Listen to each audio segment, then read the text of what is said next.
बिस्मिल्लाहिर्रहमानिर्रहीम रब्बिश्रह ली सदरी वयस्सिर ली अमरी वाहलुल उक़दतन मिन लिसानी यफ़क़हू क़ौली। সংগ্রামী ভাই ও বোনেরা, আমি দুর্নীতি দমন কমিশনের দায়েরকৃত কিছু মামলার নথিপত্র দেখতে পেলাম যে ট্যাক্স ফ্রি গাড়ি আনার বিষয়ে একজন সাবেক পার্লামেন্ট মেম্বার পৃথিবীতে সর্বোচ্চ যত দামি গাড়ি আছে সেগুলো এনেছেন এবং পরবর্তীতে এগুলো বিভিন্ন বড় বড় ব্যবসায়ী শিল্পপতিদের কাছে বিক্রি করেছেন। বিক্রিটা চুক্তি করেছেন, যেহেতু গাড়িগুলো সেই সংসদ সদস্যদের নামে আনা। আমি কথা বলছি আজকে ঐক্যমত কমিশনের দীর্ঘ সময় আলোচনা, সংস্কার কমিশন অনেকগুলো বিষয়ে ওনারা যে তথ্য উপাত্ত দিয়েছেন তাতে দেখা যাচ্ছে যে রাজনৈতিক দলগুলো ঐক্যমতে আসতে পারে নাই।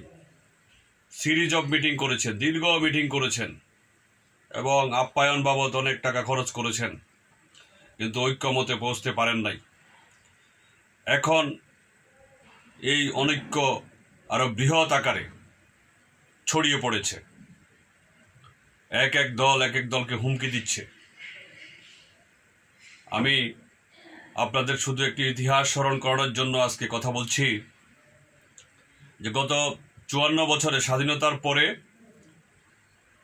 কোনো বিষয়ে রাজনৈতিক দলগুলো ঐক্যমতে পৌঁছায় নাই, কিন্তু একটা বিষয় ঐক্যমতে পৌঁছেছে, সেটা হলো ট্যাক্স ফ্রি গাড়ি আনার ব্যাপারে।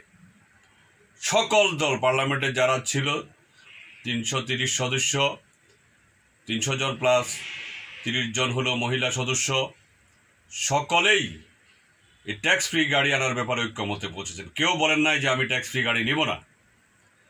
এখন বুঝুন আমাদের দেশের রাজনৈতিক নেতৃবৃন্দের মনের অবস্থা, তাদের চিন্তা চেতনা, তাদের স্বার্থপরতা।